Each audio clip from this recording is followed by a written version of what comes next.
Look at this. This is how much I actually respect your shit, even though I give you shit. Look at this. See this? This is notes. Damn. I never have notes, ever. Yeah, I've never taken notes either. Neither have I. Interviewed 100 NBA players with no notes. Hashtag, you too can be a sports writer. Following presentation does not represent Australian opinion or intellect. Fake news, folks. Fake news. Are you Muslim? He should have been slapped as a child. He's a spoiled little freak rat who's probably being treated like a prince. I'm not a criminal. I burned everything I got. You also had people that were very fine people on both sides. There we go. She works. Hey, it works. Yeah. I love paying you out like that, man. It's good. Now, I assume you've been schooled in broadcasting, yeah? That's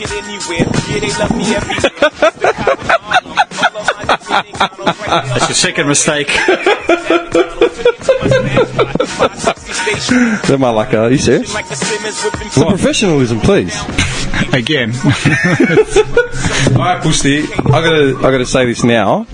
Like I said to you on the drive here, I've been giving you shout outs for literally since the start of this podcast. So feel honoured that you have a what's the word I want to use? Feel honoured that you actually have a namesake to live by already.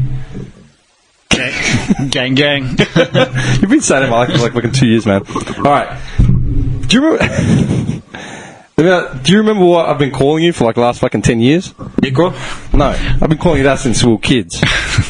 Seriously. Wait, have we started? Yeah, of course we have. Oh. Pull that fucking mic in and pull it in. I thought you were in broadcasting. Again. Dickhead, I actually sat at my desk today while I was having my lunch. I thought I should probably write something down because I've already heard half of your shit. But I need to remember what's actually relevant. By the way, your Neraki's over there. If you want more, let me know. Thanks, mate. Why have you got two coasters? You've got them. This is your studio. my luck, man. Alright. Let me ask you a question. Talk to me. Your fucking Instagram page, yeah? Yeah. You have a nickname there that someone once fucking referred to you as. On your bio. You gotta remember. You seriously don't remember it? I don't even know what's Do you know why? Because I actually checked your Instagram page out for the first time in like 5 years. I actually went to the profile and it came up in the profile, in the caption. Professional sneaker rock, big dog. Yeah. Yeah, is that the one? Yeah. Who the fuck called you Big Dog? Carmelo Anthony. How? When did he first call me Big Dog? We were at... First, as in this was... Oh, well, I had interactions with Carmelo Anthony every single night. Okay. I was at Madison Square Garden every single night. Yeah, right, let's hear it. So, funnily enough, actually, we'll start at the beginning. So, at the beginning. So, Melo has always been like my man crush. Mm-hmm. Right? And when I was with my girlfriend at the time, it was so bad, she was like, I'm actually a little bit worried about you. But Carmelo Anthony was always one of my favourite players. Yeah. And then just seeing him and interacting with him on a nightly basis, I was like, man, like he's a professional, unlike me. You know, he's the way he carried himself. Even if the team lost by 30 points, he's there, never rude, never snarky, answers every question. So I admire that. I like that. You know what I mean? Especially from a superstar player. I like the way he dressed. You know what I mean? I love Carmelo Anthony. You wanted him. I wouldn't go that far. Yeah. So, you know, and because I interacted with him on every single night, like, he knew me, like, maybe not by name, but definitely by face. Yeah. You know, and every time he'd see me, come up and say hello. We were at a club once, me and my friend, Homicide. So, we're at a club in New York, in the meatpacking district. It's like 5 a.m., man, on a Thursday morning, right? Because in New York, you don't go out on the weekends. Yeah. The real New Yorkers go out during the week. Yeah. So, 4 or 5 a.m. Thursday morning, we're at a club. I'm drunk as fuck, man. Like, and I'm sitting in this booth on the couch, and I was on my phone. Just, you know. Yeah. And Homicide would always introduce me to people. Like, this is my guy, this is my da-da-da. Yeah. So, next thing I know, Homicide's tapping me on the shoulder. He's like, I didn't even look up. Plus, I was drunk. I was like, yo, what's up? You know what I mean? Gave the guy a dap. And I go back to my phone, and then I look up, and I'm like, hang on a second. And I call Homicide over and I'm like, yo, is that Carmelo Anthony? He's like, yeah. I was like, yo, that's my favourite player in the league. He goes, well, you just made your favourite player in the league. So, like I said, Melo knew me. Yeah. And we were at a... Where were we? No, this was actually after. So I remember one night we were in the post-game, media availability. Yeah. And Melo walks in wearing this, like, ugly sweater, right? But it was, like, so ugly that I liked it. Like a Cosby sweater? Yeah, but uglier. Like, it was made up of English soccer scarves, right? Okay. So it's just like a mashup of all these different scarves. Yeah. And I'm like, yo, that's so ugly that I like it. And I'm like, man, I probably can't even afford this shit. Yeah. You know what I mean? And then a Dolce & Gabbana, like... I was even beyond that. Like, Dolce & Gabbana I could afford. So anyway, I found out it was Mason Martin Margiela. Okay. Collaboration with H&M. H&M? So I'm like, okay. I can afford H&M. Let me check these things out. Right? It had sold out everywhere, right? The whole collab sold out everywhere. So I'm like, damn, can't get it anywhere. Reached out to a friend in England for just a catch up, not even a thing. And I mentioned the sweater, and she's like, yeah, they're sitting on the shelves over here. I was like, really? Can you get me one? She goes, yeah, no worries. So she got me one. Didn't even want any money for it. She's like, no, don't worry about it. You know what I mean? I was like, cool. So she sends it over. And I'll wear it to Madison Square Garden. So post-game, Melo comes in, and he sees me straight away.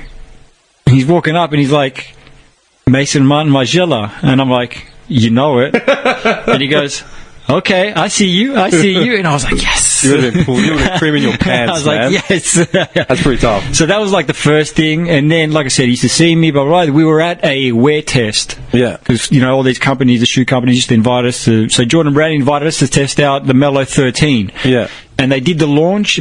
So what Jordan Brand had done, they'd built a gym for Melo in New York called Terminal 23. So they used to invite us there, used to test them out, blah, blah, blah, all the media. Yeah. So we're out there, and Melo was at this launch. So we're playing the game, you know what I mean? And then, Melo was at the baseline, and he saw me, and I kind of, gave him a head nod, and he was like, what up, big dog? And I was like, that's my guy, that's Melo. That's mad. So that's where that happened. But, like I said, we had many interactions. He called me big dog, champ, you know what I mean? There was one when he got traded to OKC, and I was in Oklahoma City. Yeah. And I was waiting for him to come through, because ESPN wanted, footage of them walking through the tunnel before the game. And I was like, yo, what's up, Melo? It's like, yo, what up, champ? The bromance continues. That's mad. Yeah. Do you reckon that was probably this is actually something I've never asked you. What do you reckon is the biggest, outside of, say, Melo, what do you reckon the biggest starstruck sort of fanboy moments have been? Honestly, my first... Okay, wait. For context, you're here not because you're family, but because you've been an NBA sports writer for how long? What year are we? 2020? 2020. Officially, I started 2009 when I launched my website. I was going to say, forget when you actually got to America. You were a sports writer before that, as far as I'm concerned. Yeah, 2009, I was doing the NBL down here for a couple of years, Melbourne Tigers, all that sort of stuff. So how long were you covering the NBA? I moved to New York in 2012. Yeah. It was 2012. It was a massive year. Yeah. All right. So in 8 years of, say, covering the NBA in New York, what do you reckon your biggest moments were? You mean starstruck, or just the biggest fanboy moments? Fuck, that's him. Anytime I met Carmelo Anthony. Now, even with that, the first time I went as media to America was 2010. So I was there for a month, did some games, came back home. That was the first time I got to go inside an NBA locker room. It was all. Actually, I remember that. It was all new to me. You sent me the picture of the pass. The all access Probably. The media pass. Yeah. I still remember when you got it and you sent it to me. I'm like, that is fucking mad. Yeah. So that was the first time I was in an NBA locker room. And it's all new to me, you know what I mean? These are guys that I've watched play and So the first time LeBron was with Miami back then. So Miami were playing in New Jersey. I'm in the Miami locker room and LeBron walks out and I was like, fuck. It's LeBron James, he's right there, you know what I mean? And the dude's just standing next to me whatever. He's, 4 meters wide. And I was like, he's huge, you know what I mean? But honestly, after that, it's all regular for me, man. I wasn't, No, they're to work. Yeah, they're to work, and you start to see they're regular guys. They're not, you know what I mean? Yeah. They just make $100 million a year. Yeah, I put my pants on one leg at a time, but my pants are made out of silk and... yeah, they've got the Versace silk. I got my trackies from Kmart for $10. That's it. Who do you reckon was your best, not your best, but who do you reckon surprised you the most as far as your interactions with NBA players? Like, who's stuck in your head, man, after 8 years? You know, I'll tell you what, the one guy that I didn't expect to be as nice as he was Jamal Crawford. Okay, why? Because I used to watch his game, and he was always like... He always seemed like one of those selfish players, like, you know, it's all about me and putting up big... Like, he could score. He could always score. We always knew that. But he just seemed like to be one of those cocky, arrogant... And then I started speaking to him, and I was like, wow, this guy's, like, super, super nice, man. Like, super polite, friendly, you know. And it turned out we actually had a mutual friend. A guy that used to play down here. He's still in Australia, but he used to play for the Knox Raiders, whatever the Knox team is in the Seabull. Or the Seabull then. So I knew CJ, and I'm like, yeah, I'm friends with CJ. He's like, oh, that's my guy. Super, super nice, though, man. Like, you know, and I just never expected that. Like, I always had in my mind, he was that cocky, arrogant, this is my team, you know what I mean, whatever. So, but once I actually got talking to him, nicest guy on the planet, man. Nicest guy in the NBA, hands down, to this day. You reckon? Yeah, oh, without a doubt. That's weird, because like I stopped following the NBA pretty much when I started doing media and shit like that, yeah? As in, like, following it the way I followed it when we were kids. You know, I actually credit you... Okay, hang on. You credit yourself for too much of influence in my life, you know that? I credit you? No, you credit yourself over influencing my life. Yeah. You realise that, yeah? Why? Every time I bring something up, you will find the way to pull it back to coming from you and your direct influence to me. Well, I mean... I'm telling you, from sport, from music, to fashion, to fucking even like going to the gym, man. I posted up like a routine. You still got to learn about fashion a little bit. Let's go from work, man. You're my lucker. From that to tasting women to fucking to all that shit. Listen, I'm a little bit older than you. It's only right. You looked up to me when we were younger. I'll give you some credit. I didn't look up to you, but I did turn to you for, like, influence and fucking, like, setting the example. Oh, man. No, well, Malaka, how many years difference are we? Like 2, 3? I don't know. How old are you? 38. Yeah, I'm 35. Yeah. There you go. I remember, I'll give you one thing. Fashion came from you because I used to get your hand-me-downs. Did you? Yeah. You don't remember, Malaka? Nah. But you're welcome. Yeah, thanks. Dude, I still remember having the original Adidas 3-leaf fucking logo, like on a navy blue jumper. There was 2 of them. One was battered and one was sort of semi-new. I still remember it, getting them from, like, your house. I can't even remember. It was probably the last time I wore Adidas too, to be honest. I'm telling you, I just remember these things, man, because they were, like, pivotal points in my, like, childhood, yeah? Like, getting brand shit like that. I remember getting my first Spider-Man comics from you as well. Okay, yeah. That I can guarantee. Yeah. You were showing me, like, all different shit. You haven't sold me one once, you prick. I'm telling you. Hey, there's no friends in his business. Fucking teenagers, yeah? Anyway, but I just... Like I said, I've hammered you for, like, the last 10 years, but at the same time I have propped you up. Context, okay? You've finally, like, landed here after 4 years of references, alright? Carmelo Anthony called you Big Dog. Fuck me dead, man. I've been calling you Big Time for, like, over 10 years. Yeah. You know where that came from? Where? He Got Game. Oh, yeah. Yeah, Big Time. Big Time, yeah. Hey, Big Time. How you doing, man? Biggest sick cunt ever, man. And I still remember saying it at my sister's engagement. Your cousin was there, and we were waiting for you to rock up. You hadn't rocked up yet. And I'm like, is he coming or what? I was like, I don't know, man. He said he had some shit on. Okay, of course he had some shit on. I go, you know why? I go, why? Because he's Big Time. And then I remember your cousin just looked at me for about half a second. He's like, Big Time, huh? He just started laughing. He's like, yeah, man, 100%. You didn't just do shit on the base level. You did it big time, and that's literally how you ended up in the NBA. What I want to say was the fact that I've bragged this. I've upped you on this to anyone that's ever referenced you or heard me reference you, whatever. You are one of the few people that I know that can say they're completely self-made and they went against all odds to get to where they are. Right? 100%. And, like, every coffee we ever had, sitting at, like, Sienna's on Chapel, that's gone, by the way. Fucking terrible. The one pilgrimage point we had is now gone to be apartments, like a sign of the fucking times. Right? Every conversation we ever had, because I started getting into media professionally more or less when you did as well. 2009 was when I launched the media company I had, and I helped write your letter. Yeah, that's in order right. to get you to the visa to get you to the States. That's right. What I wanted you to actually break down was how you fucking did it. Not how you did it, but what you actually did. How you did it. I remember asking you this ages ago, and you didn't want to put the blueprint out in order for... You didn't want to put the blueprint out as a 1, 2, 3 steps, but it was more about the hustle involved behind the blueprint. How did you act? Because I've said this to people as well. I remember coming to your house, and you'd be sitting there with your laptop open. You'd be following sports like overseas. You know what I mean? Then you'd have the TV going as well, and you'd have shit going on your phone, like all hours of the fucking night. I remember getting on a Twitter, which I hardly ever did, and seeing just constant updates from you, man, from when you had starting 5. Yeah. You know what I mean? Yeah. Just the physical manpower behind that is insane.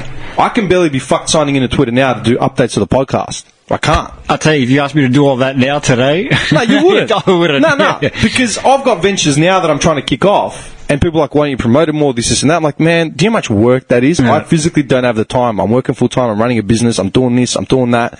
Can't do it. So you go back, say, 10 years when we both started this shit, and I used to do the same thing. I used to grind the same shit out, man, with the media thing. I want you to be able to tell, I want you to be able to say literally how it started, man, like...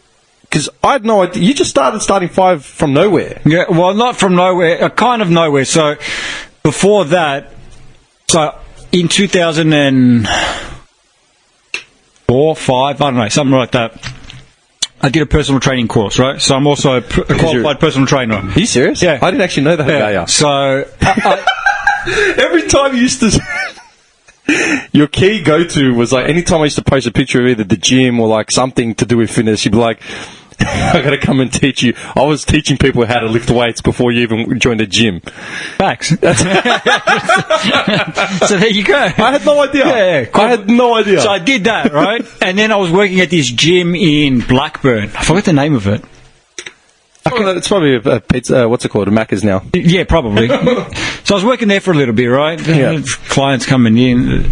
And then I realized that I didn't have motivation. Like, if you came in for a program, yeah, I was just giving you some generic stuff, right? Like squats. I wasn't tailoring it to what you want to do, right? Yeah, I was just like, whatever. So that was I saw that and I was like, I'm not motivated to do this. And I used to see some other personal trainers that I respected.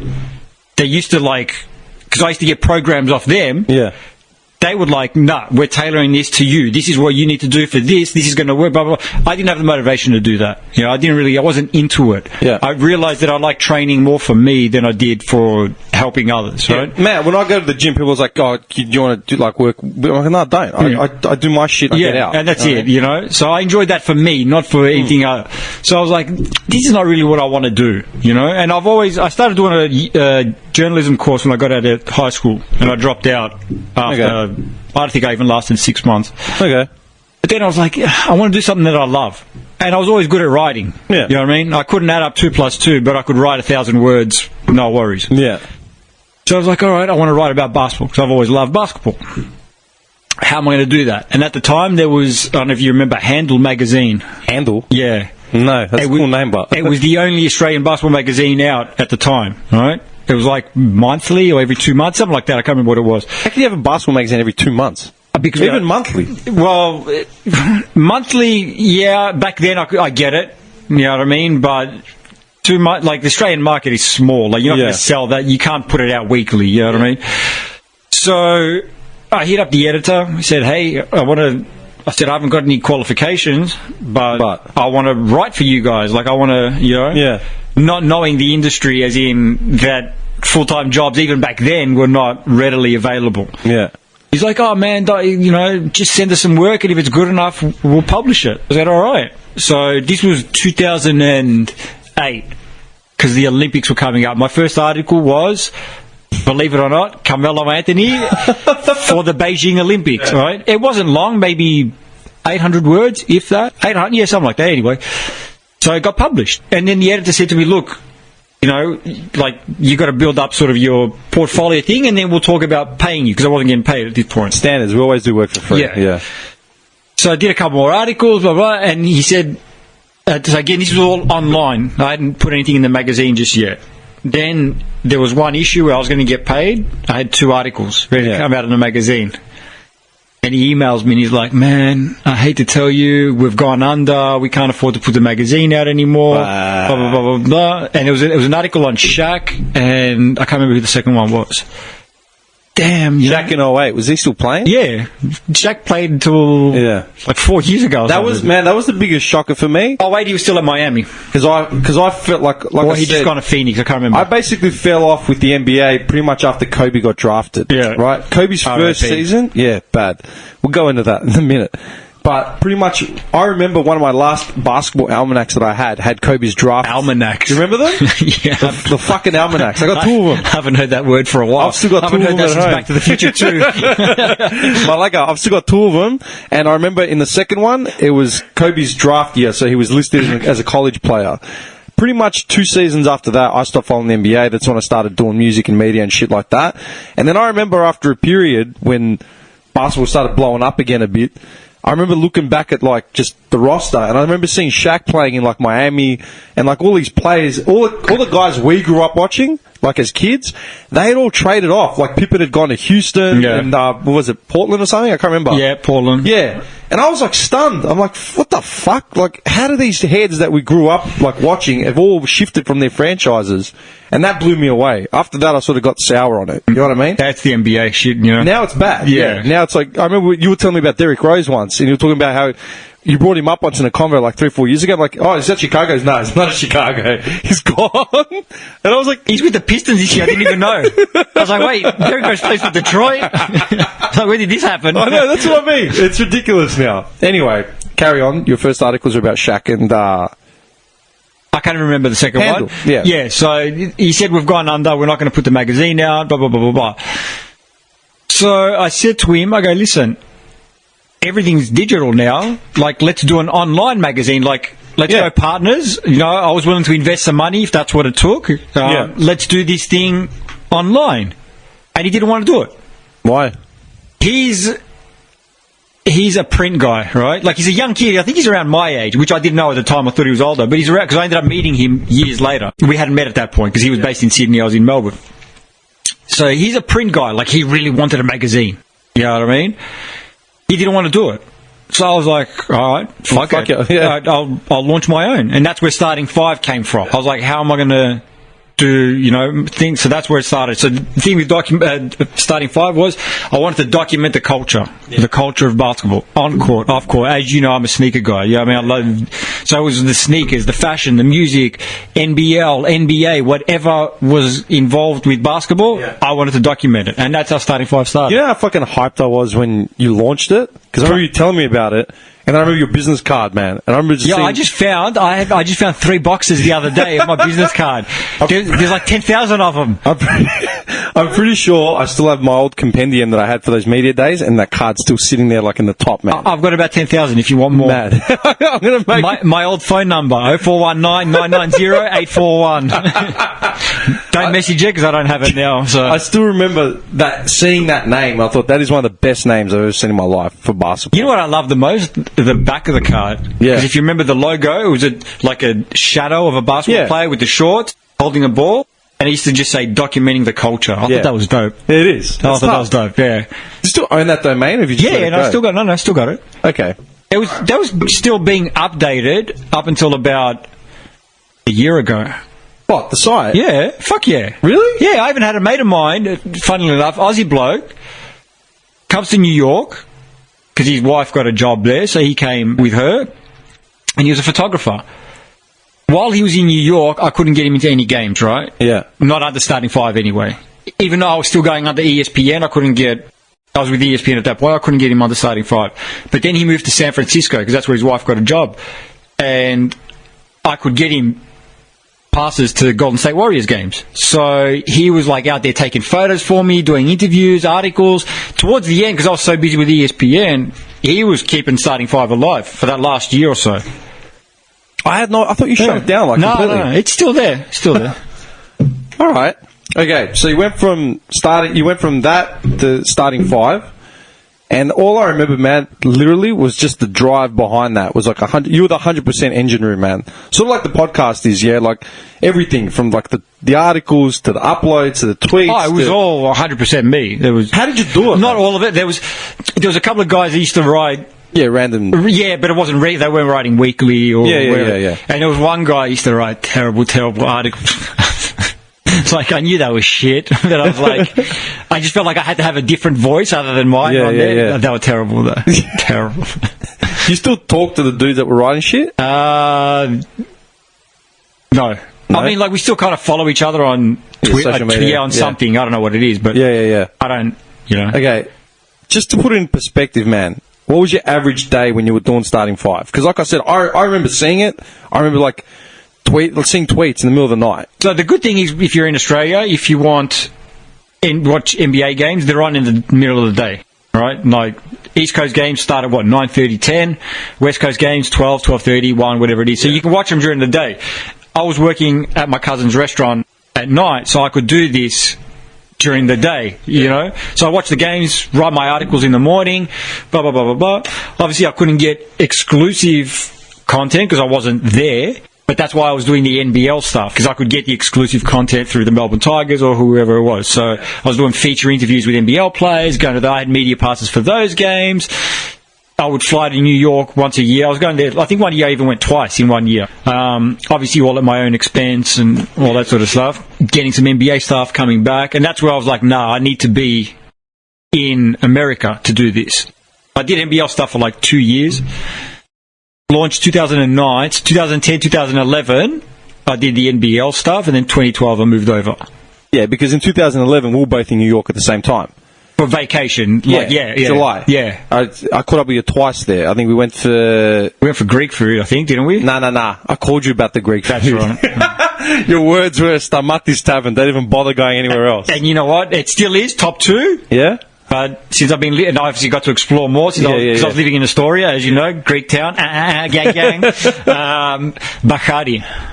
Yeah. That's Spice. Yeah. The place called Spice. That's mad. There's actually one called Bakhari here in Richmond. Really? Yeah, I saw it by accident. I actually took a photo. I showed them in New York. We're on off Church or something, like on Swan Street. Swan Street, just before Church. Yeah. There's a whole bunch there. I know one of them there. Salonika's there as well. Yeah. Anyway. Yeah. So Bakhari's number 1 now. Number 1. Best in New York. I just remember like making that. But Samadi's really good too. Samadi's and Bakhari the top 2.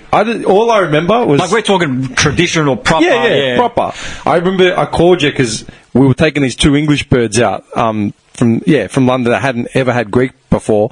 So I called you up and said, Malaka, I need a Greek tavern. You're like, Stamatis, trust me. Yeah. But make a reservation because it's going to be flat out. I still remember standing in the hostel, man, the sun, like the heat just hitting me. I'm in my shorts. I call up, get the phone, the bird on the other line, Stamatis Tavern. I'm like, I'd like to book a table. She's like, what time? I got the accent. I'm like, okay, sweet, blah, blah, blah. Yada, how many people for, la, la, la. She says, θα σε δούμε στις 7, κυρία Δημήτρη. That's what she said, like on the phone. I hung up. I remember Petroga just looks at me and goes, what they say? Θα μας δούμε στις 7, κυρία Δημήτρη. Best meal hands down that I had in America. They're proper. Easy. They're proper. Okay. So I remember when you were here, before we went over, I remember you were telling me how you were going to stop covering the NBL because it was teetering out. You said there's no point. Yeah, there's no growth. Well, for me there was no growth. Yeah, there was no only growth. So far you can go with that. And you sort of hit the wall in a year and a half. 2. Yeah, I did 2 years, yeah. Doing just strictly online by yourself. Yeah. But it was just not so much. It was just like, I didn't want to do that anyway. That wasn't the end goal. No, that was to wet your feet. End goal was NBA, right? So it was just 2 years of NBL. And back then, like now, it's obviously doing much better than it was back then. When you said teetering, that league was literally teetering. Yeah, every year. I remember saying it. Every year there was franchises, 2 franchises would used come to go to Melbourne Tigers games. They were playing out of the, what was it called? State Netball Hockey Centre, whatever it is. I don't even know what that is. And the capacity there is like, 3,000? And it was never even full. Yeah. At least now, Melbourne United, or whatever the hell they're called, they're playing out of Hisense and they're getting 10,000 at their games. So it's obviously improved. Better, back then but it wasn't what I wanted to do. It was never about the NBL for me. It was always NBA. That was always the goal. Fair enough. Yeah, obviously I mean, we grew up. I remember. You know what I remember, Malaka? I remember you coming to my house as a kid. I was wearing my Pippin singlet, and you were wearing a North Melbourne fucking Giants. I used to love the North Melbourne Giants. I know. Season ticket holders 4 years in a row. We were 92 to 96. Hey, I'm such conviction. Yeah, I love the North Melbourne Giants, man. I remember you were bagging my singlet out, and you were just hammering it from every angle. And I'm like, what are you hammering me for? And you were fucking propping up your North Melbourne singlet, man. Like 100%. Giants gang. Yeah. I remember we had the little basketball ring in my bedroom above the door, and that's all we were fucking around. Like, we're just playing basketball, and you were hammering me every time I'd miss. What was it, a Pippin jersey? Come on, man. Are you serious? Like you didn't remember that? Yeah. Fucking Pippin tap for the last 3 years. Yeah, he's no D-Mac, you know what I mean? Dude, are you serious? Wait a second, man. Surely you can go beyond that. Of course, man. Come on, man. Scottie Pippen's one of the all-time greats. Thank you, because I'm fucking sick of hearing people saying that is forgettable because he played with Jordan. Yeah, obviously morons, man. Dude, I've spent my life, man, defending the fucking shit. And I don't even know that much. You spent your life hanging out with morons, clearly. No, so I find myself surrounded by morons. Yeah. Anyway, okay, so you made the bounce in. How was your prep? What was the things you were looking out to set up before you got to America? I remember I helped you obviously with your visa. Yeah. Because you had to prove that you weren't going to be there and stay there. Yeah. So they want to see that you've got a reason to come back home. Yeah. You know what so I mean? I propped up a letter saying my media company was employing your media company. That we were going to do a job together or something. Which was actually true, man. At one point, we did have something lined up, and then you were trying to tee up something with homicide in New York. Yeah. About his story sort of thing. Yeah. So that wasn't entirely a lie. No, it wasn't. But also, so anyway, I got all my documents together. They wanted to see some income from starting 5, and I had that. I had a little bit at that point, you know what I mean? So it was just, I got the visa in the end. Yeah. And then that's when I just made the move over. June 28, 2012. I remember I came to someone's birthday at Greco's in, was it Shoppo? It was Shoppo. It was someone's birthday. That was the last time I saw you before you went over. I don't even remember. I'm telling you, I still remember it because I remember coming and I think I might have given you a present. I'm not sure, but I just remember saying, "See you later." You better have given me a. Fuck off, shit. Mate, I am the gift. All right, there the start. All right, Malaka. You are the gift that keeps on giving. Fuck off, dickhead. All right. Every time you've come back, have I not made fucking time to see you? Oh, always. Exactly. Yeah, so I didn't say anything bad. I didn't say anything bad. All right. So you made the jump in 2012. Yeah. What did you basically go over there with? And what were you walking into when you got there? This is something I actually don't know 100%. I went over with whatever I had in the bank. A little bit of... I'd reached out to some companies or outlets before I left and said, hey, this is who I am. I'm going to be over there if you need anything on the Aussie place. So I had started, because I was doing stuff with Basketball Australia at the time. Yeah. There was one more I was freelancing for. Okay, so you had media shit lined up? Yeah, a little bit, but not, Where were you living straight off the bat? Queens. Really? Yeah. Okay. I've lived in Queens my whole time in New York.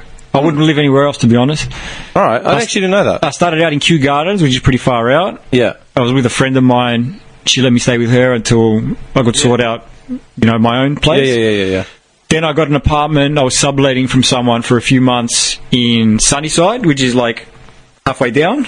All right. Slowly inching your way towards the It's funny centre. because I started out here, right? Kew Gardens. Went down to Sunnyside, right? Yeah. I was there for about 2 months until the lease ran out. Yeah. Then I moved one suburb down to Woodside. Woodside, then to Sunnyside. So I was in Sunnyside for about 9 months. Then the lease ran out there and the landlord kicked us out. And then from there I moved to Astoria, which was 2 stops out of Manhattan. So I went right around and got to the best part of... And then I was in Astoria for 6 years. Yeah. You know what's funny? When you say that the lease ran out and the landlord kicked you out, all I'm picturing is coming to America. Yeah. Yo, Stu! Yo, Red Stu, motherfucker! Especially because it's Queens as well. I've come to find my bride. They're doing the second one as well. Yeah, it's going to be shit house. There's going to be shit house. People have gotten excited about it. I'm like, you can't. I'll watch it just because I feel like I have to, but...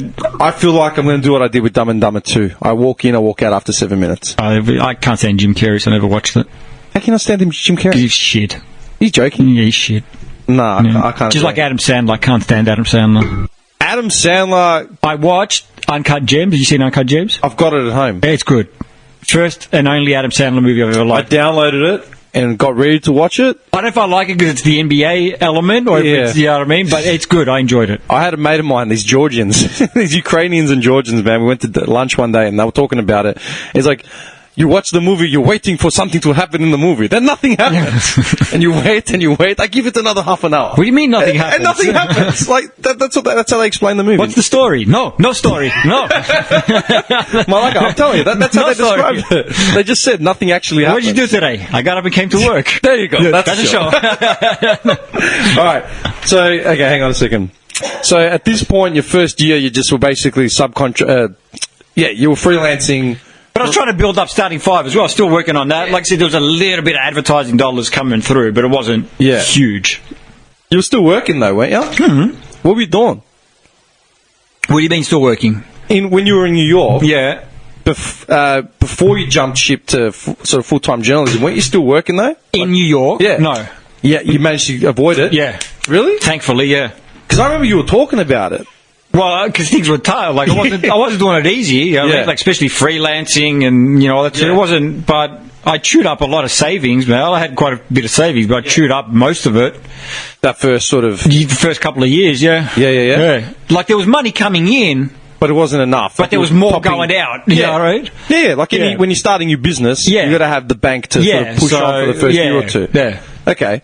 So how long were you in New York before ESPN picked you up?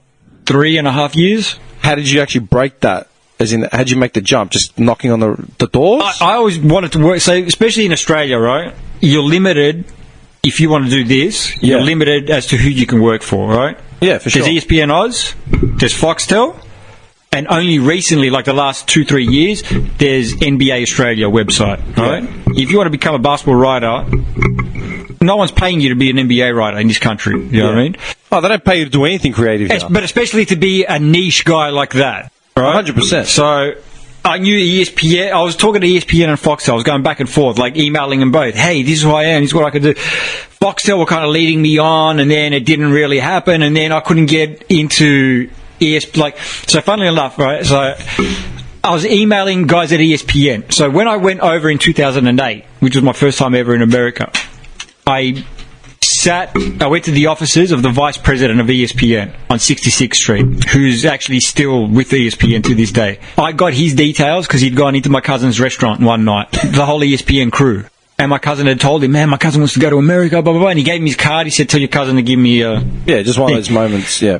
So I met up with him, and he said, look, we can't get you a visa, blah, blah, blah, blah, but, you know, this is what you've got to do. Anyway, he gave me some good advice, because I didn't even really know what I wanted to do. You know, because he asked me, what do you... And I was like, he goes, look, figure out what you want to do, get back to me, and I'll see if I can help you. So when I'd moved over, I reached back out to him and said, man, I'm trying to get in contact with somebody at ESPN Oz. Can you put me in contact with someone there? And he did. He gave me the thing, and I emailed them. They get back to me, yeah, like, you know, we can use you. We're working on something at the moment. Give us a few weeks and get back to us. Yeah. Like, all right. So I waited, I think he said like a month. I think I might have waited 5 weeks. Yeah. I didn't want to be that dude that's like, right, on the stroke of midnight at the, you know. Knocking on the door. So he goes, we're still working, give us a couple more weeks, because we're still working on, he'd never told me what they were working on, but we're working on something. So I waited another couple of weeks. I emailed him back, no reply. Like, all right. He usually replied back. Whether it was, you know, positive or negative, like he'd let me know either way. No reply back. I'm like, fuck. Wait another week or so, email again. I get a bounce back email. Sorry, this guy's no longer with the company. I'm like, fuck. Like, now I've got to start from scratch again, blah, blah, blah, blah, blah. So then I was given... So in that the bounce back email, there was a different contact. They said, contact this person. So I contact this person. I'm like, listen, I was speaking with, you know, such and such. I go, he never promised me a job, but he led me to believe that there was some work for me, you know, etc. He goes, can you send me the correspondence that you had? So, yeah, no worries. I forwarded all that to him.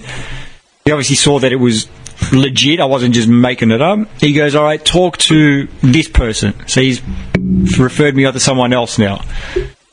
So I emailed this person, explained the whole situation again. Anyway, I was waiting to hear back, so I Googled this guy's name on Facebook, back when people actually had Facebook. Saw we had a mutual friend. I hit up my boy Johnny. I was like, yo, do you know this guy? Because, yeah, man, he was at my house last night. Oh, forget it. I was like, rightio.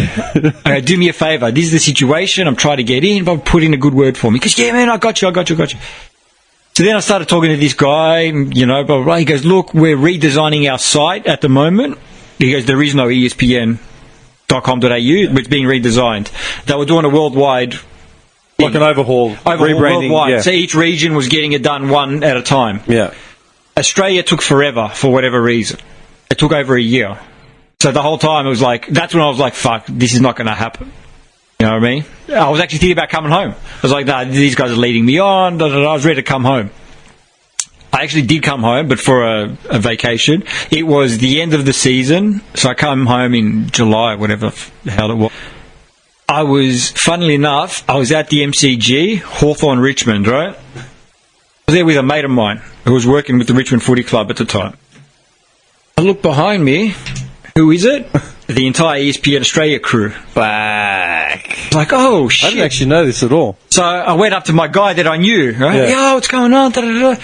Now, for a little bit of context, I had just arrived back in Australia like 2 days before. I was jet-lagged. An expired license, because I was gone for like... my license had expired while I was gone. I hadn't renewed it yet. No phone, because I hadn't got an Australian SIM just yet. No Wi-Fi. So I'm useless at this point. I'm just there. All right? So the guy from ESPN goes to me, yo, he goes, the people that you need to pitch yourself to, that's them right there. There was 3 guys. He goes, look, come out for drinks with us after the game. He goes, and I'll introduce you. You can pitch them. Yeah, no worries. So I'm waiting after the game. And he comes up to me, he's like, yeah, okay, where are you going to be? He goes, we don't know yet. He goes, I'll text you and I'll let you know. He goes, and just come and meet us. I said to him, listen, I got no license, I got no Wi-Fi, I got no Australian number, I've got nothing. Yeah. You know what I mean? He goes, oh, all right. He goes, look, meet us at the front of the MCG, the gate, whatever gate it was. So I did. Mind you, there's no one, like the game's ended, like everyone's gone. There's like 5 of us at the front of the MCG. So I start speaking to these guys. Now it was the guy that was the editor of the Australian website at the time. Yeah. And the big boss they're both English blokes. That was my next question. Yeah. So the guy was based in London, but he oversaw the Australian market. So I start talking to him. And like, you're the same too. We're pretty blunt and, straightforward. I said, look, is what it is. Can I be honest with you? He's like, yeah. I go, your NBA coverage sucks. I go, I can help you with that. He's like, yeah, we know, we're trying to do this and that. But I kind of just told him how I can help, where I can help, all that sort of stuff. And if it's something I'm into, I'm pretty passionate. Yeah, I guess that comes across too. So he's like, oh, I guess all right. He goes, look, give me your details, we'll be in touch. So this was like July, I think, late July. I don't know what it was. It was around that time anyway. Yeah. So I stayed here for another 3 weeks, something like that. Head back to America. I hadn't heard back from him at this point, so I'm starting to think, there's more shit talking, I'm back in New York, and I was on the train going to the Bronx. That's where my girlfriend used to live. So I'm on this train, and I get a text message from the big boss in London. Hey, man, have you heard the news about Ben Simmons? He just got injured. It was his rookie year, and he just got injured, so he's going to be out for the whole year. I go, yeah, I have. Because do you reckon you can write up a piece for us? I was like, it's going to, I'm on this train going to the Bronx. I go, so I need 2 to 3 hours. It's going to take me an hour to get there. Yeah, it's fine. No worries. I get to my girlfriend's house, barely said hello to her, just went straight to the bedroom, ripped out the computer, typed up an article, sent it through to her. And then, because they were English blokes too, they didn't really understand the popularity of basketball in Australia. These are guys coming from football, rugby, you know what I mean? The predominant English. Let me ask you, when you wrote that article, how long did you spend proofreading the thing after you sort of said to yourself, this is complete? I can't remember. Did you read it 100 times over? No, a couple of times. Yeah. And I sent it to a mate of mine who's a a journo here in Australia, just for like a final, just hey, what do you fresh reckon? eyes, But I mean, I know my shit's good. That's not. Yeah. There's never been an issue there. It's just more for the minor sort of something that I might. That's what I'm saying, man. By that point, you've already done your hard yards, as in, cutting your teeth in. It's like, fuck this. Yeah. Like, this is what they're getting. Yeah. So I sent it through to them. They published it. Must have done really well, numbers wise. Yeah. Actually, they told me it did really well, numbers wise. I think they said it was the most read article that day on the website. So then after that, it was like, it started, can you do an article on him? Or can you do an article on him? And that's where it started. And then I started sort of pitching a couple of ideas, you know what I mean? And because I'm there, it's easy for me to say, I can do this. So we did that season. Then season 2, we added a little bit to it in terms of the NBL was playing some preseason games, the NBL teams against the NBA. They're like, we need you to travel and cover all these games. So then season 2, I started traveling as well. Yeah. We need you to go to here, and can you go to Philly and Boston? Get pretty close to New York. So I started traveling a bit, doing more articles. And then towards the end of season 2, I had to come home. So we're talking like March of that year. I can't remember what year it was. Season 2 with the ESPN, I mean, not just, So they were like, look, man, we're going to do this show and we want you to like host it. It's going to be your show. I'm like, yeah, man, like, cool. I'd love to. Then I didn't hear anything for a while. And I was like, here we go again, you know what I mean? So I had to come home for my nephew's christening. And I said to him, I go, look, I need to go home for a couple of weeks. My nephew's christening. What's going on with the show? Because I'll work my dates around that if we're going to do it. We haven't heard anything. Just go home, spend some time with your family. We're cool. I'm like, all right. So I get back to Melbourne. It was like a Friday night. It was like midnight. I'm jet lagged as fuck, right? Just falling asleep on my bed. The phone rings. Just after midnight, Australian time. Yeah. I'm dazzled. Like, hello? I'm like, hello? They're like, Nick. I'm like, yeah. This is Christian from ESPN. I'm like, hey. He goes, how are you? I'm like, yeah, good. He goes, listen, we're doing the show. He goes, can you come back? And I was like, when? He goes, like, can you leave tomorrow? And I said, no. I go, the reason I came home is my nephew's christening. It's on Sunday. I go, the earliest I can leave is Monday. He goes, that's fine. He goes, we need you to come back. We're doing the show on Wednesday. We're filming the pilot. I said, all right. I go, listen, there's going to be some costs involved to change my flight. And he goes, yeah, no worries. He goes, we'll take care of all that, blah, blah, blah, blah, blah. So I'm like, all right. I go, look, I'll go to the travel agent tomorrow. Suss it out. I'll let you know. Go to the travel agent the next day. She goes, there's no economy seats for Monday or Tuesday. She goes, first economy available is Wednesday. I see. She goes, there's only business class. I was like, of course there is. I was like, well, I'm not opposed to that, but I'm not paying for it, so I got to get the all clear. Yeah. So I hit him back up. I was like, hey, okay, if you need me Monday or whatever it is, I said business class. They told me the upgrade's like $2,000. I go, if you want to wait a couple of days, economy flights are on Wednesday. I go, I can be there like Thursday. Yeah. He goes, no, we need you back. Just book the business class. I was like, yes. Big time. Finally. I was like, finally, I get to stretch out. So I go back to book it. She goes, oh, sorry. She goes, we made a mistake. She goes, the upgrade's actually $6,000, not $2,000. I was like, damn. I go, they're not paying $6,000, you know what I mean, for this. And she goes, but on the positive side, she goes, we found some economy seats for Monday. They're $350.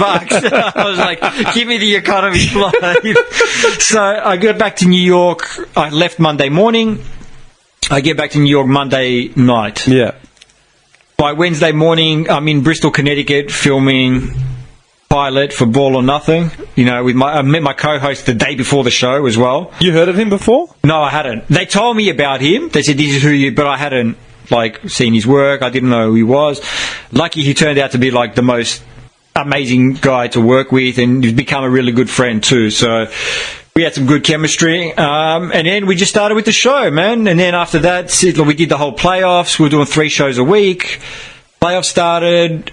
I remember they sent us on the road for the NBA Finals as well, so we were filming on location. When did that show start? I remember putting up a post to my social media like the day the first sort of trailer thing popped up for it, but I got no idea when it was. We're in 2020 now. It would have been like April 2018, I think. Yeah? I think so. Something like that. How long did it run? 2 seasons? Yeah. 18, 19, 19, 20, yeah, because we finished, last episodes were NBA Finals June this year, or last year. Last year. Yeah. How did it feel, man, like getting on a plane from here, flying down, not knowing what was going on, then fucking in 48 hours basically getting back on a plane? Oh, it was surreal. Yeah? Surreal. What was going through your head, like the entire time? Like, fuck, I got a TV show. I was like, they're going to put a tatted up wog from Doncaster on TV? It's like, yes, there is a God. Helped Gilligan get off the island, man. I see your hole in my head now. No, like, legit, like, I thought about that, man, because I remember, I mean, up until that point, I was talking to you, I was at that christening, you know what I mean? I still remember the conversations, but the fact that you were out and you were going to go do a show, dude, how long was it from when you started ESPN and then you got the show? A season and a half, about a year and a half. A year and a half. And how long were you from New York to ESPN? 3.5. 3.5 years? Yeah, something like that. So in 3.5 years of grinding, doing the fucking freelancing, you know what I mean? And then in a year and a half, you've done that jump, man. Like, that's massive, Malaka. Yeah, it was huge. And I've always said it, like, to anyone, like, when I've brought it up, you know, like my go-tos for people in America, I've always brought it up, and like, who's that? Especially, you know what, I found more friends that we had in common after you left, basically. And people would always pop up either because of social media, you know what I mean? Like, oh, how do you know him? How do you know him? And they'd always ask about you. I'm like, yeah, okay, he's fucking killing it. Like, what do you want? Like, smashed it on his own. But that turnaround, like, no one does that. Like, you realise that, yeah? No, not really. Thank you. Yeah, not okay, really. Because, dude, I've been saying the same thing. People have been turning around saying to me, like, the shit that I've actually done, I don't think it's anything. Nothing. Like, trips, house, whatever I've done, the business, Malakias, I don't consider it to be shit. I'm like, I definitely don't consider it to be shit. Like, no, but it's like, I'm nowhere near where I want to be. Yeah, I want more. Exactly. Yeah. But what drives you to want more? What is it that you actually want? Because people say to me, like, you know, why are you always pushing to do all this shit? Like, why am I running around like a headless chook 24/7, not sleeping, la la la? Like, haven't you done enough? Like, I'm like, no, I haven't. I've done nothing compared to what I need to do. None of it's money driven. No, listen, I turned down jobs when I was in New York. Yeah. I don't say jobs, but at least one job where they offered me twice what I was making with ESPN at the time. And I was just like, I'm not going to be happy doing this. And I've never made a decision based on money. Yeah. You know? So I didn't want to start there neither, so I turned it down. That's what I'm saying. You know, all the grind you did, then to get to having a show on ESPN, I thought it was surreal, man. Yeah. It was more happiness for me, man. That's more that than anything else. Being happy in what you do. Like, I never considered anything I did with ESPN work. Yeah. Like, NBA Finals, we were doing, like, sometimes 14 to 16-hour days. Yeah. I didn't give a shit. Nah, you're watching the fucking game you want to watch. I would have done an extra 4. I would have done 20-hour days if they wanted me to, you know? It wasn't about that. It was just like, I love doing this, you know? It wasn't work. That wasn't work for me. I love doing that. That's what drives me, the freedom to do what you love. Look, to be honest, any other job that I could be doing, they're all going to be shit to me. You know what I mean? Whether you're working as a waiter, whether you're working at a bank or control, whatever, they're all shit to me. I'm going to hate them all equally. So, you know, I want to do something that's going to make me happy. If you fell into sports writing, right? Is that because you just like basketball and you've been a writer? Both. Yeah. I was good at writing and I love basketball. So how do we combine this? How do we make a career out of this? Someone asked me that the other day. They said, what would it take for you to like be happy? Like, what are you actually chasing? And I said, I want freedom to do all the shit that I want to do and make a living off it and be able to explore everything I want to explore, build everything I want to build. Yeah. You know what I mean?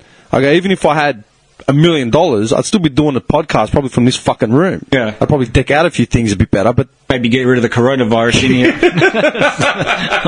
That's my backup plan. I got to take a week off next week. I can feel the corona just seeping into my body. the fuck out of here, man. I'm just saying, like, that's always pushed me. And you said something before, it was about passion. Like, you need to find something in passion. 50 Cent had that as a quote. He said it on, was he on Hot 97 or one of those? I can't what's the other one? The Breakfast Club? Power 105.1. I think it was Hot, I can't remember if it was Hot 97 or fucking Breakfast Club. It was one of those, man. And I brought it up. Yeah, it was on just after Valentine's Day, so about a month. He goes, it's being persistent. He goes, I think the only thing that separates people is passion and your drive to actually compete where you want to compete. Like, look about where you've come from, Malaka. I've said this all the time. Like, look at the heads that, like, say, you grew up with, heads that you went to school with, your mates that you left behind here.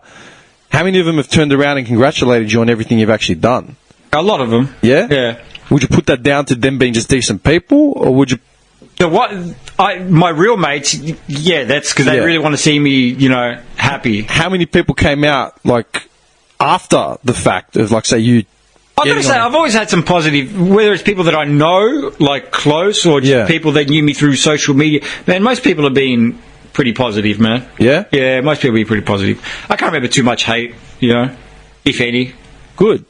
No, like, I like that, man. The fact that you block it. You know what I mean? Look, man, you know how they always say you don't read the comments on your own? Yeah. I used to love reading them. I used to love it. Because, like, even if it was negative, I'm like, you know what, man? I don't know you, and I don't give a shit what you have to say about me. Second of all, I'd be like, you wish you were doing what I was doing, man. So, it's funny. Like, I don't give a fuck what anyone thinks about me, Where is it? Well, like, it was yesterday. Yesterday, when I said you started bringing it, you said you wanted to see a script for the podcast. Yeah. And I said, just get on and have a look. And he said, here's the best review. There was some fucking review from that was gold. 2017. Yeah. Dude, I didn't even know we had reviews, man. I looked it up. This is a legit review on iTunes. Aptly named, this is possibly the worst podcast I've had the mispleasure of hearing. A group of young guys trying to outwit each other with in-jokes and endless sexual innuendo. If you're a 16-year-old male growing up close to the Dandenong train line, you may appreciate it. I thought, mate, like, innuendo? We were pretty blunt. Like, that's the best. That's all this thing was, dick and fart jokes, man. At least you got the Dandenong part right. Yeah.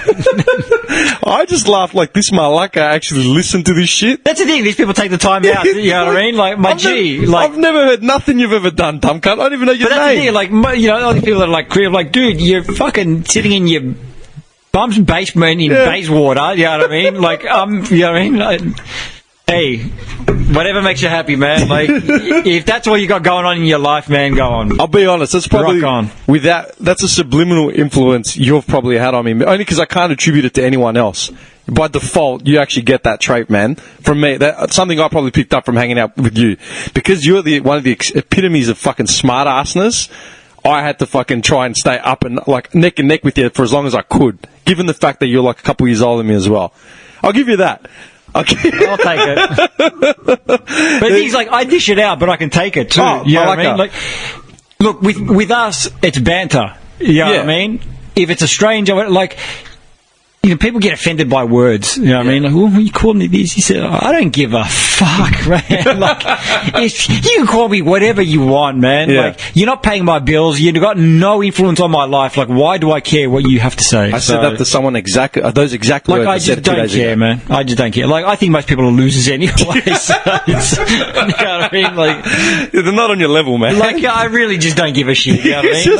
Like, you get, I don't know, whatever you got to say, man, I just don't care. Do you know what it comes down to, man? The fact that, like, I've seen you in your mum's living room in Tempe with the laptop on your fucking lap, you know what I mean, and the phone going. We've both come from, like, jack shit. And there's nothing anyone can actually take away from us any further than it's already gone. Yeah. When you've come from the bottom, like, even when you make one rung up, and you might pat yourself on the back, but you're constantly looking for the next thing. Just for the record, I want to state, so you mentioned my house in Tempe, Templestowe, right, where the median house price is like 1.1 million, and then you said we've come from nothing. I actually did have nothing, right? So I wasn't sitting there in like a Templestowe mansion. Yeah, but at the same time, you bagged the shit out of me for being from Noble Park and Clayton. I bagged the shit out of people being from Templestowe too, man. I lived in East Doncaster my whole life. So. No, I'm just saying, man. That's one thing that you actually... I think that the people truest to themselves are probably the ones that appear to be the happiest and actually get where they want to be quickest. Well, maybe not quickest, but eventually we'll get to where they want to be. Like, you stood in front of ESPN and told them flat out, motherfuckers, like, this is what's wrong with your shit. I'm not going to pander to your crap. Right. I'm a professional. I'm telling you my professional opinion. You basically forced their hand, man. Like you stood up and just said, "Fuck yes, I know what I'm talking about." Yeah. And whether you're paying me now or you're not, my opinion still holds weight. Yeah. Most people don't have the balls to say that. That's the one thing that I get a lot. People say to me that you have the balls to actually express your opinion, but you actually are true to your convictions through it. You know what I mean? Just say what you mean and mean what you say. That's it. That's what it comes down to with me. You know? Yeah. That's massive. Don't pussyfoot around and scared of hurting your feelings. If I feel like, shut up, just tell. I'd rather know the truth. I want to know where I stand, and I'm the same. What do you reckon? Let me ask you, man. What do you reckon actually got you to that point, though? What? Being able to take on the truth straight up. I don't know. That's just the way I've always been. Yeah, I know. I'd rather know the truth, man. Like if you don't tell me the truth, you're being fake. I don't like fake. Yeah. If you've got a problem with me, tell me. That's just one example. You know what I mean? But, see, that's the thing. Like, I say the same thing, man. You know, actually, your sister told me this a while back, many, many years ago. She goes, you know what I like about you? She goes, you always know what you get. What you get is what you see. Yeah. Like, if I don't like something, I will tell. Like the other day, so I get my hair cut from my brother-in-law's nephew, right? Brother-in-law's nephew? Yeah. Okay. It's possible. Yeah, I'm doing the maths. My brother-in-law can't have... I'm picturing your nephews. I'm like, wait, he said brother-in-law's nephew. Yeah. I got it. Okay. It's possible. So he cuts my hair, right? Yeah. He went away to Bali for a couple of weeks. So it's his dad's barbershop. So his dad's a barber there too. Yeah. And his dad cut my hair too, like a while back. It wasn't bad, but the nephew is the best one in there. Yeah. And I said we're at a family gathering. I was like, yeah, man, Joey's the best one.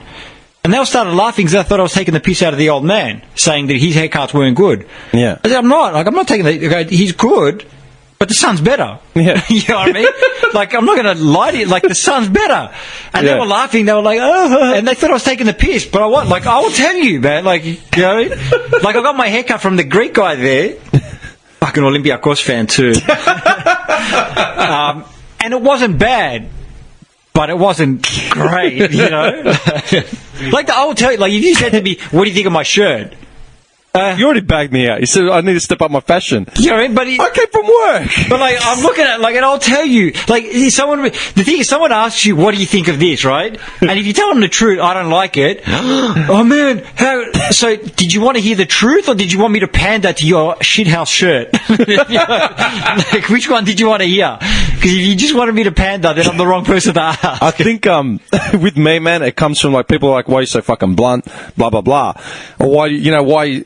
Especially if I get into a heated exchange with someone and I just start saying it as it is, and like, oh, why you got to be a cunt? Why you got to be this? Why you got to be that? And I say, because no one's ever pulled punches with me ever. You know what I mean? I mean, you grew up with me, man. I was a shy kid. I was pretty quiet. Like my sister sort of dominated the scene. You know what I mean? Yeah, I can see that. Exactly. No, you know that, man. Like even your sister, man. Yeah. Like she was a lot louder than I was when we were growing up. Yeah. And your sister quieted down after she got married, basically. I mean, think about that, yeah? Like, in the houses we grew up in, man, I had to compete with your personality, my sister's personality, and your sister's personality. There's no fucking way, man. I was the quietest one out of everyone. And then, like, from that, obviously becoming an introvert, like, through high school and shit, being a kid, getting bullied, all that shit. So when I get to, like, grown age, man, no one pulls punches. Everyone thinks that they know who I am. I must be an arsehole because I'm opinionated or whatever. So, fuck that, man. Like, if I'm not going to pull punches, at least it's going to be me. I mean, let me ask you a question. When did your tat start? I got my first one at 18. You know what I remember? Yeah. I remember you getting the Medusa on your hand. Yeah. And you were like, well, pretty much fucked any chance of getting a normal job now. Yeah, that's it, screwed. I know. And I said to you, when were you going to get a normal job anyway? That's right. There was no way it was going to happen. Yeah. I started my sleeve, like, I mean, you've been getting, since you got your first in 18, I was like 28 when I got my first tat, yeah? So you were on the thing fucking over a decade early.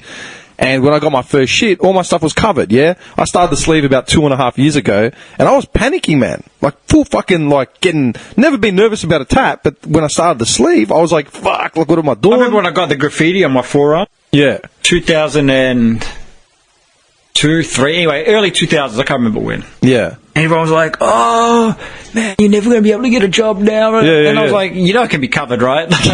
Yeah. You know? But, like, the older you get, like, I don't want those jobs anyway. No. If that's your mentality, you're worried about fucking tattoos. Like, I don't want to work for you anay, so don't worry about it. 100%. And I remember, like, my mentality was like, shit, man, am I really going to do this? La la. Then I remember saying to myself, dickhead, you're nearly 35. I was 33 or 32. Go, What am I holding out for? A fucking job as a lawyer or a doctor? Get the fuck out of here, man. Wearing a suit every day. Exactly. Fuck outta here. You know what I mean? Yeah. And so it's that sort of shit, man. And a lot of people don't actually carry that mentality. They don't carry, again, going back to the passion thing, man. At your peak, like as in the grind before ESPN. Maybe I'm not washed up. No. No, don't get it twisted, dickhead. Because I try and explain. You, man. I'm walking out of this podcast. Don't try and get it. I'm the only thing keeping the ratings alive, man. You're fucking alienating me. No. Look, go back to your sexual innuendo. Fuck off, Malaka. I'm being serious. I'm saying it when your peak hustle days, man. Your peak grind days.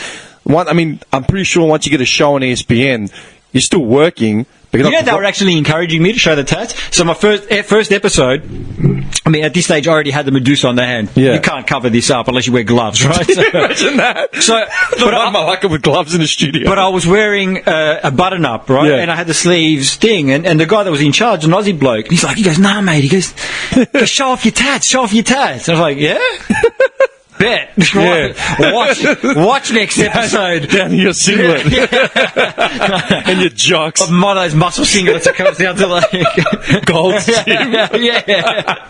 No. I was like, I bet. Like, no worries. You know what I mean? So they encouraged me to do that, which for ESPN, huge, because they've never been known as the... Really? They've been like the straight and lace... No, they're more like the conservative... Because they're a TV network, right? Yeah. First and foremost. They're not like a Bleacher Report or whatever where it does everything online and digital, which is what the newer generation... they're still, first and foremost, they're a TV network. So, I think it's only recently that they've sort of been, I don't want to say more lax on that sort of stuff, but they've realised that, man, the people that are watching TV these days, they don't give a shit, man. They don't give a shit. Like, I want to see people on TV that look like me, that dress like me. I don't want to see dudes in suits. Like, I can't relate to that, that's marketability, man. It's always going to go. Whatever's in vogue is going to be in vogue every fucking generation. Change.